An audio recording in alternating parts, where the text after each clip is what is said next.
Good morning, students. Yesterday, in previous video, we were discussing the lesson 2 stories about flying. The first part of the lesson is his first flight. Before going to the lesson, we are going to discuss some words meaning for your vocabulary. So, we start from first word meaning plentifully. Plentifully होता है दुख से. Leaned out होता है झुका हुआ. Tapping होता है पटकते हुए. हाल्टेड होता है रुका हुआ या रुकना. मॉन्स्ट्रस होता है भयानक. हेडलॉन्ग होता है सिर के बल. तो कुछ वर्ड मीनिंग ये थे और कुछ और करेंगे, उसके बाद लेसन पे चलेंगे. कुछ लेसन जो है वो हमारा रह गया था पिछली वीडियो में, उसको कवर करेंगे इस वीडियो में. उसके बाद है सोरिंग. सोरिंग होता है ऊपर उड़ रहा हो.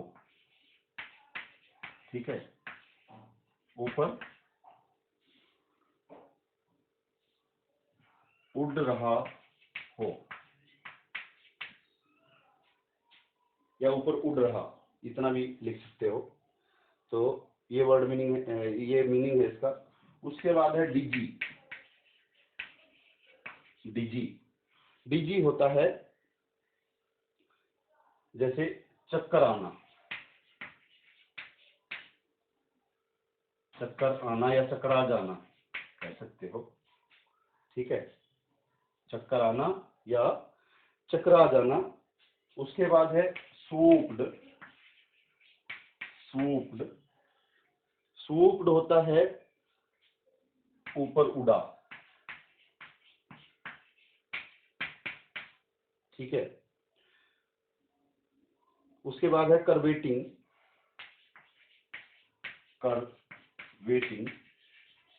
ये करव से बना है शब्द करवेटिंग. तो करवेटिंग होता है घोड़े की कूद के जैसा चलना. कूद के जैसा चलना. जैसे घोड़ा कूद कर चलता है ना, तो उसको बोलते हैं, उसकी तरह चलना को बोलते हैं हम करवेटिंग. करवेटिंग होता है घोड़े की कूद के जैसे चलना. उसके बाद है बैंकिंग.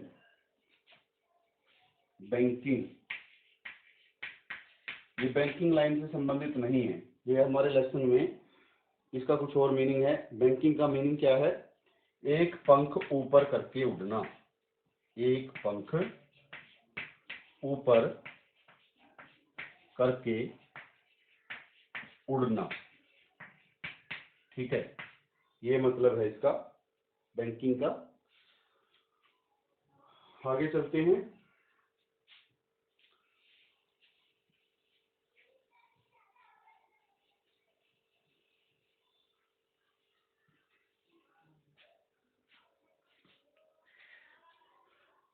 आगे है रिजिज. रिजिज होता है तरंगों के किनारे. तरंगों के किनारे. तरंगे कहाँ पे आती है? समुद्र में. और जहाँ पे तरंगे आती है तो उसके किनारे को क्या कहते हैं? रिज कहते हैं. उसके बाद है काउड. काउड होता है कां की आवाज. कौवा बोलता है ना, कां की आवाज. और हमारे लेसन में कौन बोल रहा है? ये काउड. ये बोल रहा है सीगुल. उसके बाद है एग्जॉस्टेड. एग्जॉस्टेड होता है टायर्ड, थका हुआ.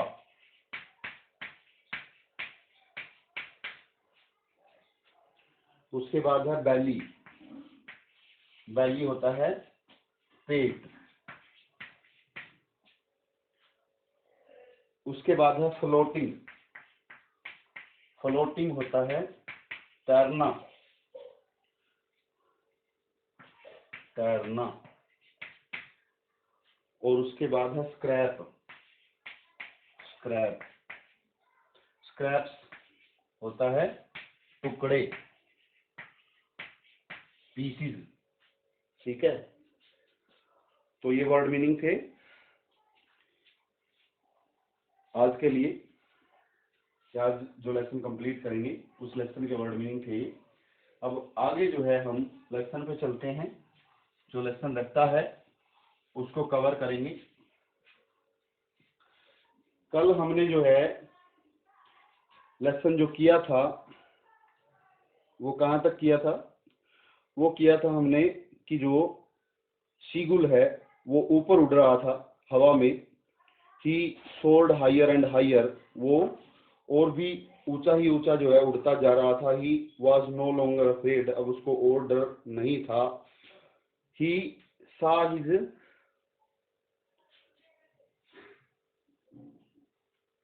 To brothers sister making cries of joys. तो इस तरह की ये यहीं पे आए हुए थे हम। He saw his brothers sister and father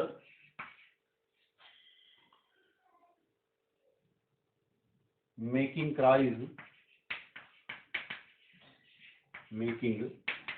cries of joy. तो उसके जो माता पिता है सीगुल के, माता पिता भाई बहन, जो उसके भाई थे उसकी बहन थी पिता था, उन सभी को उसने देखा कि जब वो ऊपर उड़ रहा था और उसको डर नहीं लग रहा था, उसने उड़ान भर ली थी, तो उसके जो भाई बहन है पिता है वो कैसे आनंद से जो है, जॉय क्या होता है? आनंद, आनंद से जो है चिल्ला रहे थे, ये उसने देखा। उसके बाद after some time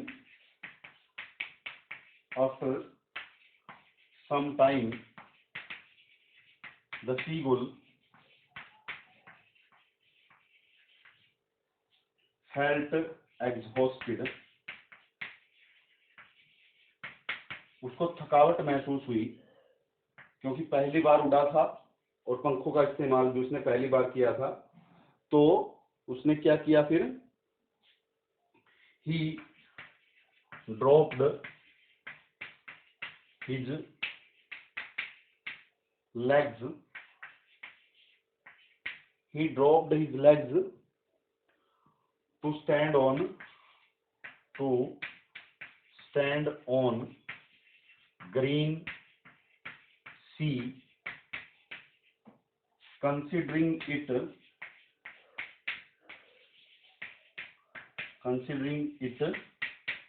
as a green floor। ठीक है, अब जो उसको थकावट महसूस हुई तो उसने क्या किया? ही ड्रॉप्ड हिज लेग्स, उसने अपनी टांगों को छोड़ दिया। टू स्टैंड ऑन ग्रीन सी, जो हरा समुद्र था उस पे खड़ा होने के लिए। Considering it as a green floor, उस समुद्र को, इट यहाँ पे है समुद्र के लिए, समुद्र को समझते हुए। कंसिडरिंग का मतलब होता है समझना या अनुमान लगाना। एज ए ग्रीन फ्लोर, एक हरा फर्श जो है वो उसने समझा, उसको धरातल उसको समझा उसने, उसको ये समझ के उसने जो है अपनी टांगों को वहां पे ड्रॉप कर दिया। उसके बाद आगे बढ़ते हैं। his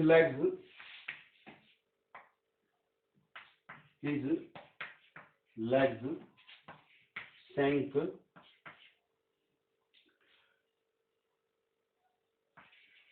on the into the sea,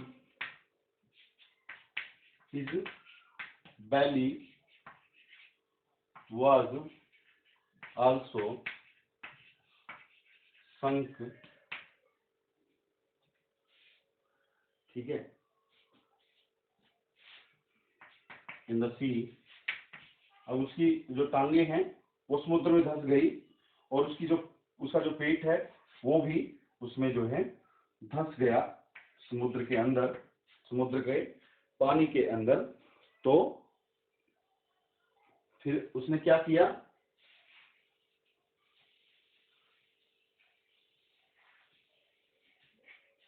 he cried in fear, he cried in fear। अब वो डर में जो है चिल्लाया, but then his belly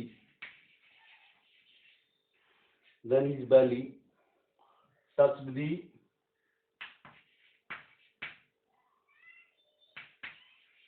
the water,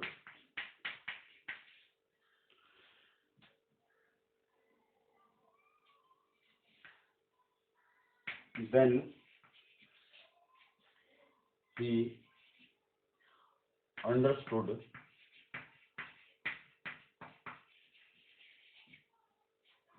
he understood that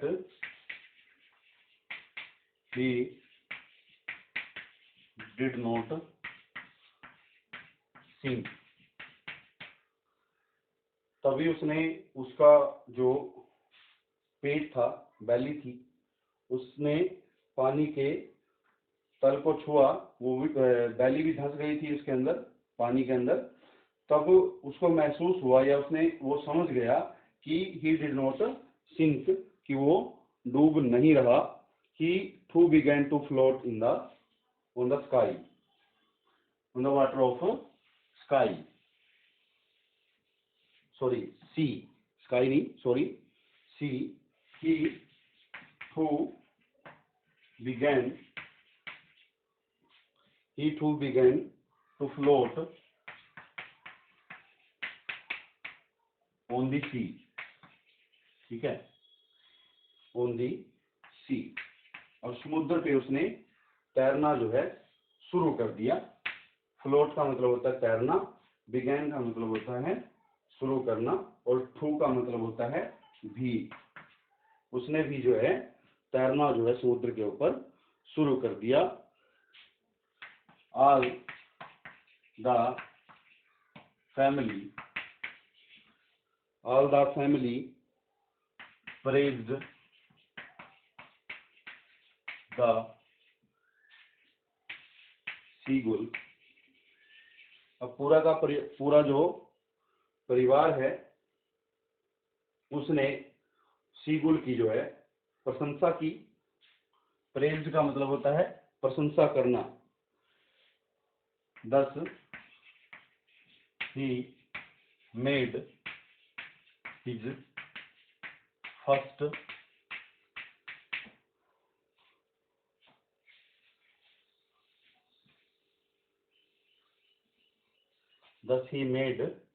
his first flight। और इस प्रकार से उसने जो है अपनी पहली उड़ान जो है वो पूरी की, या उस उड़ान को जो है उसने भरा। द स्टोरी, अब मैसेज क्या है, दस the story conveys, thus the story conveys the message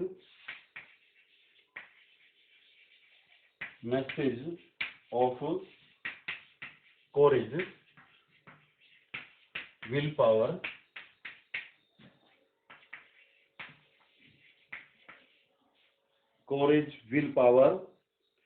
hard work and determination।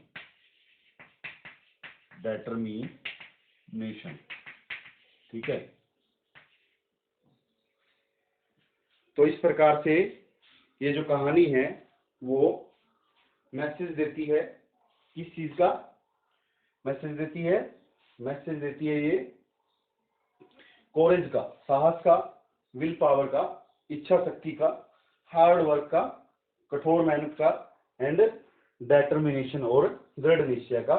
तो ये कहानी जो है हमें ये सिखाती है कि ओनली हमें जो है स्टार्टिंग करनी होती है किसी भी कार्य की, पहला कदम भरना होता है किसी भी कार्य के लिए, हमें उसके बाद डरने की जरूरत नहीं होती। हमारे पास अगर कोरेज है, विल पावर है, हार्ड वर्क या डेटर्मिनेशन है, तो हम जो है जीत अवश्य ही हासिल कर लेते हैं। जैसे कि सीगुल जो है वो आरंभ में जो है, स्टोरी के आरंभ में वो डर रहा था बिल्कुल, उड़ने से। उसको ये था कि उसके पंख जो है उसको सपोर्ट नहीं करेंगे, लेकिन वो प्रयास ही नहीं कर रहा था और उसकी मदर ने उसको जो है मजबूर किया, उसकी भूख का फायदा उठाकर उसके सामने जो है वो टुकड़ा डाला उस फी, उस फिश का।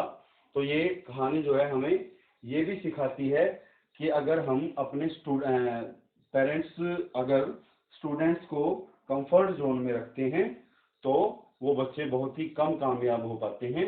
पेरेंट्स को जो है वो क्या करना चाहिए, स्टूडेंट्स को या अपने जो चिल्ड्रन हैं उनको जो है कंफर्ट जोन में ना रखकर जो है उनके सामने प्रॉब्लम क्रिएट करनी चाहिए, ताकि वो जो है वक्त आने पर डिसीजन ले सके। So thanks a lot. We I hope you are all safe and studying at home. Be safe and study at home.